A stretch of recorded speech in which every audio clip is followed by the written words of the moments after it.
করো তুমি, তুমি তো আমার মেয়ে, আমি করলে কি হয়েছে মা?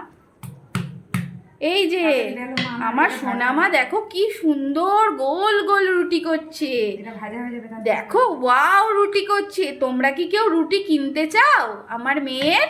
দেখো আমার মা কি সুন্দর গোল রুটি করছে, দেখো কি সুন্দর একদম ওয়াও রুটি হচ্ছে, তাই না মা? মা তুমি আমাকে রুটি বেলে খাওয়াবে তো? আমি বুড়ো হয়ে গেলে তুমি আমাকে রুটি করে খাওয়াবে তো? হ্যাঁ, আমার সোনা মেয়ে, তাই তো? তুমি আমার মেয়ে তো? হুম, দেখো আমার মেয়েটা কি সুন্দর গোল গোল রুটি করছে। তুমি কোথা থেকে শিখেছো মা? নিজে নিজে শিখেছো? তাহলে তুমি এবার থেকে প্রত্যেকদিন রুটি করবে তো আমার জন্য?